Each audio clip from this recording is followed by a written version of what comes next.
সপ্তম শ্রেণীর কবি মাইকেল মধুসূদন দত্তের লেখা বঙ্গভূমির প্রতি কবিতা নিয়ে আজ আলোচনা করব। এই কবিতাটি মাইকেল মধুসূদন দত্তের নানা কবিতা শীর্ষনামযুক্ত গীতি কবিতা পর্যায় থেকে নেওয়া হয়েছে। এই কবিতায় কবি দেশমাতা তথা মাতৃভূমির প্রতি মিনতি করে জানাচ্ছেন দেশমাতা যেন তাকে মনে রাখেন। বিদেশে দৈবের বশে কবি যদি মারাও যান তাতেও তার দুঃখ নেই, কারণ কবি জানেন জন্ম নিলে মৃত্যু অনিবার্য, এই পৃথিবীতে কেউ অমর নয়। কারণ পৃথিবীতে জল যেমন স্থির নয়, তেমনি এই জীবনও নিত্য নয়। তাই কবি দেশমাতার কাছে নিবেদন করেছেন দেশমাতা যেন তাকে ভুলে না যান, আর দেশমাতা যদি তাকে মনে রাখেন তাহলে কবি যমকেও ভয় পাবেন না। কারণ অমৃতের মধ্যে মাছি বসলেও সে কিন্তু বেরিয়ে যায় না।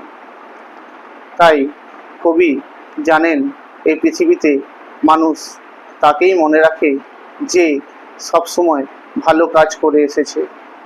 তাই কবি এখানে কবিতার একটি লাইন বলেছেন, সেই ধন্য নরকুলে লোকে যারে নাহি ভুলে। কবি জানেন তাকে মনে রাখার মতো তিনি হয়তো বিশেষ কিছু খ্যাতি বা সুনামযুক্ত কোনো কাজ করেননি, তবুও দেশমাতা যেন তাকে মনে রেখে তার দোষগুলোকে গুণ বিবেচনা করে তাকে যেন অমরত্ব দান করেন, অর্থাৎ অমরত্ব বর দেন। কবি এই আশা করেন।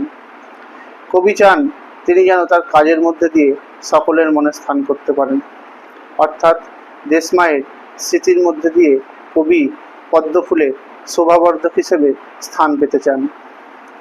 তাই এই দোষকে গুণ বিবেচনা করেই জন্মভূমি তথা বঙ্গভূমি যেন কবিকে চিরকালের মতো মনে রাখেন, এটাই কবি মাইকেল মধুসূদন দত্ত প্রত্যাশা করেছেন।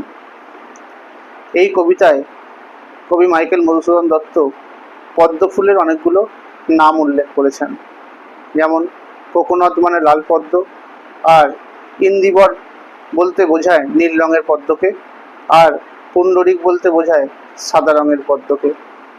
আর একটা শব্দ আছে তামরস, এই শব্দটিরও অর্থ পদ্ম। তোমরা এগুলো প্রত্যেকে ভালো করে দেখবে, ভিডিওটি লাইক করে দেবে, শেয়ার করে দেবে, সাবস্ক্রাইব করে দেবে। ধন্যবাদ।